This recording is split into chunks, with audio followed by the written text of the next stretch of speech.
El monte Everest, la cumbre más alta del planeta, se encuentra localizada en la cordillera del Himalaya y marca la frontera entre Nepal y China con sus imponentes 8.848 metros sobre el nivel del mar. Posee un clima extremo. Las temperaturas oscilan entre los menos 20 grados centígrados en verano y llegando hasta los menos 60 grados centígrados en invierno. De fama mundial, es por mucho el sueño de millones de aficionados al montañismo el llegar a la cumbre de este coloso, debido a que puede convertirse en una gran meta personal por lo peligrosa que podría llegar a resultar la experiencia. Mis queridos amigos, en esta ocasión les presento 8.000 metros, la zona de la muerte. Bienvenidos. Se estima que para escalar el monte Everest, una persona debe desembolsar alrededor de $65,000. Esta tremenda cantidad de dinero se divide entre el pago de los sherpas, implementos, guías preparados, permisos e impuestos gubernamentales por parte de Nepal, entre otros gastos más. Un dato que es desconocido para muchos es que a partir de los 8.000 metros se encuentra lo que se conoce como la zona de la muerte. Una zona donde la aclimatación es casi imposible. La cantidad de oxígeno respirable es 1/3 de lo habitual y se necesita la utilización de tanques de oxígeno, aunque existen algunos casos en que montañistas experimentados han alcanzado la cumbre sin la ayuda de estos tanques. Una vez en la zona de la muerte, la vida del escalador está en serio peligro. Si sufriera el temido mal de montaña, una lesión, congelaciones o cualquier circunstancia que le impidiera moverse por sí mismo, sería prácticamente imposible su rescate. Si cae al suelo y no es capaz de moverse y levantarse por su propio pie, es casi imposible que un grupo de escaladores lo saquen de la zona de la muerte. Hay más de 200 cadáveres en el Everest, 150 nunca se han encontrado. Las rutas de acceso a la cima están plagadas de cuerpos, más de 40 que han quedado en el punto exacto donde murieron. Muchos de ellos, al desconocerse de quién se trataba, han sido bautizados con nombres y son utilizados como punto de referencia. Creo que en este punto del video es conveniente hacer mención de varios montañistas famosos que han perecido en el monte Everest. Peter Boardman desapareció en 1982 y fue encontrado 10 años después sentado. Se lo reconoció por su ropa.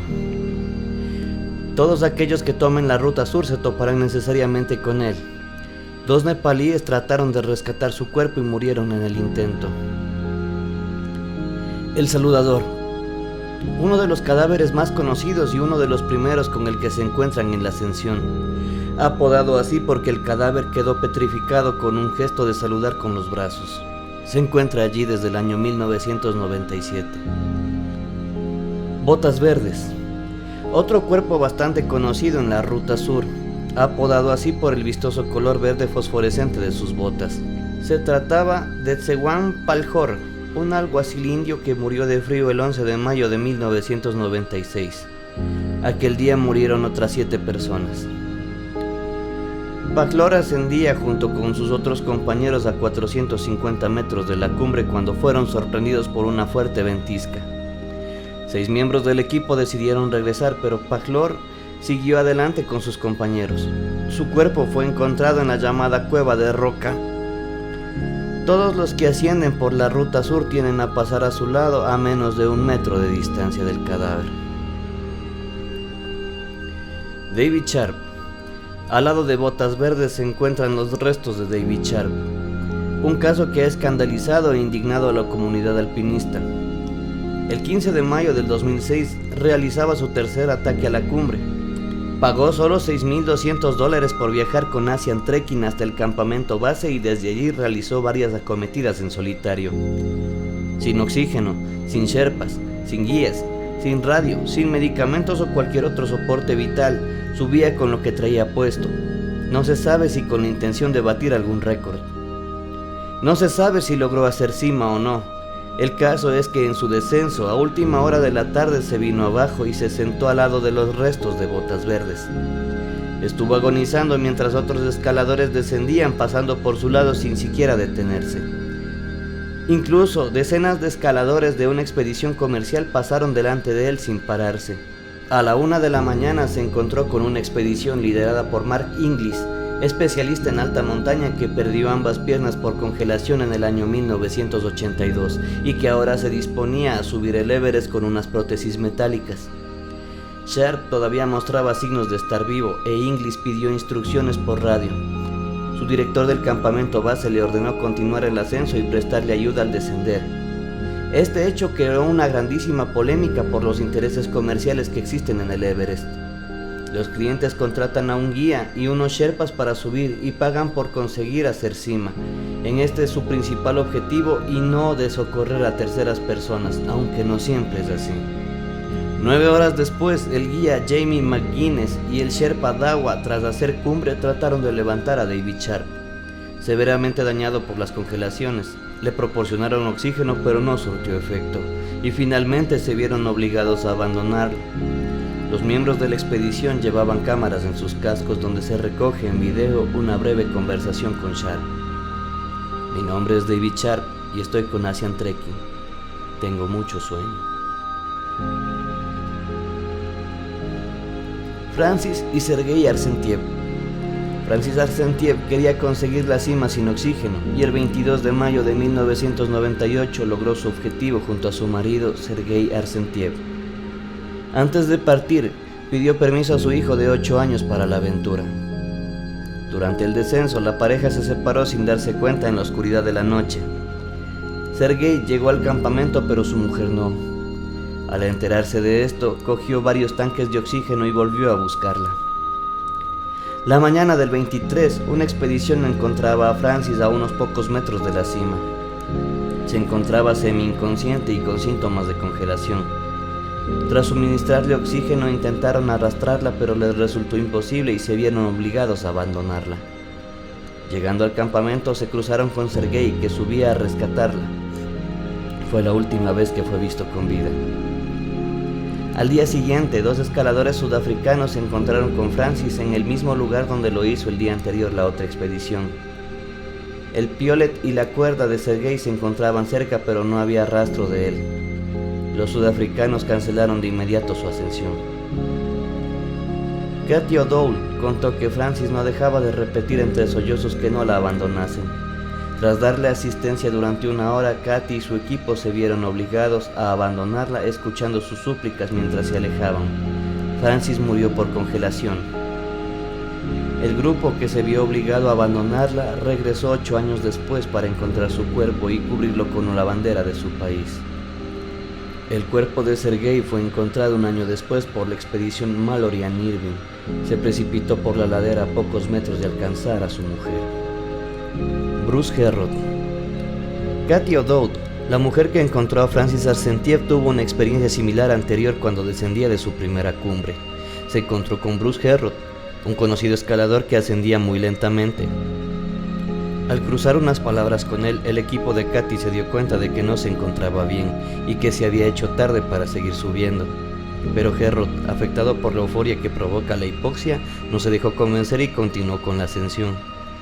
Pasadas las 5 de la tarde, Herrod llegó a la cumbre, se autorretrató y llamó al campamento base, donde todo el equipo, incluida su mujer, le instaron a que bajara lo antes posible.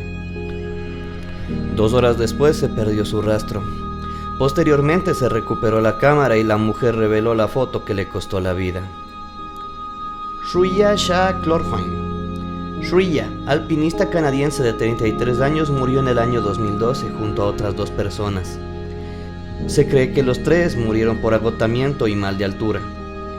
Se produjo uno de los temidos atascos en la montaña y los escaladores siguieron subiendo hasta las 14:30.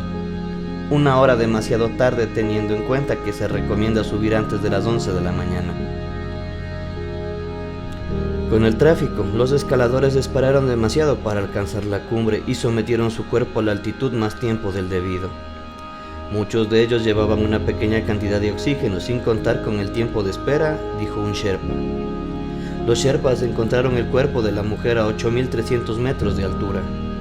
En esta ocasión lograron bajarlo hasta el campamento 2, a 6.500 metros de altura, donde fue transportado en helicóptero. No se sabe exactamente por qué, pero los cuerpos no quedan enterrados bajo la nieve y permanecen visibles durante décadas.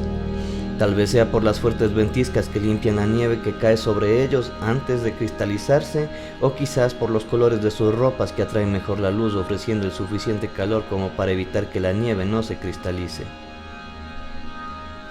Ante la imposibilidad de rescatar los cuerpos, muchos de ellos permanecen en el mismo punto donde fallecieron. Un escalador contó que el peor momento en su ascensión fue cuando comenzó a encontrar cadáveres, hasta 8 en su camino de ascenso. Otros cuerpos, como el de la japonesa Shiroko Ota, aún cuelgan de la cuerda por la que descendían. Pero existen casos tan extraordinarios que aún hoy en día no se les han encontrado explicación, como es el caso de Lincoln Hall. A Lincoln Hall, la prensa lo bautizó como el muerto viviente del Everest. El 25 de mayo del 2006 descendía aquejado de mal de altura con serias alucinaciones. Los sherpas trataron de atenderle hasta que se quedaron sin suministros y el director del equipo les ordenó regresar abandonándole a su suerte. Cuando llegaron al campamento comunicaron a su familia el fallecimiento. Sin embargo, al día siguiente, a las 7 de la mañana, un equipo estadounidense encontró a Hall a 8.700 metros. Estaba sentado con las piernas cruzadas, no llevaba los guantes puestos y tenía su traje bajado hasta la cintura y el torso desnudo. Estaba cambiándose la camiseta. No llevaba las gafas, el gorro, ni la máscara de oxígeno o botellas, ni el saco de dormir, mantas ni cantimplora de agua. Tan solo acertó a decir: "Le sorprenderá verme por aquí". Estas fotos fueron tomadas por los que lo encontraron. Sufría alucinaciones y sonreía.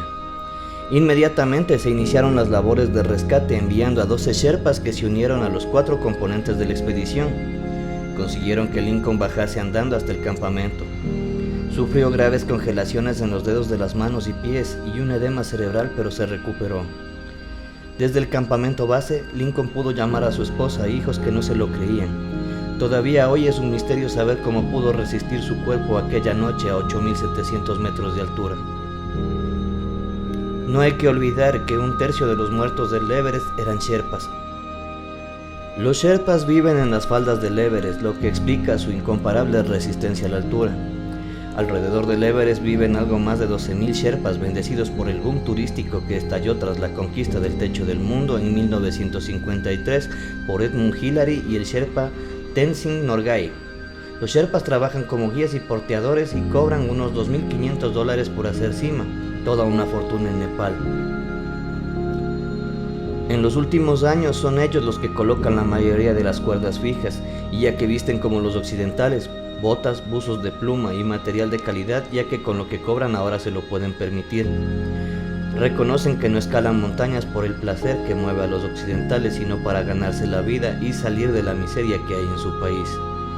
Los sherpas son trabajadores, acarrean los bultos, montan los campamentos de altura, fijan cuerdas, cocinan o rescatan a los que se encuentran en apuros. Los sherpas son hombres fuertes, bendecidos por su aclimatización natural a la altura, que les permite moverse con soltura allí donde la mayoría de occidentales apenas pueden caminar.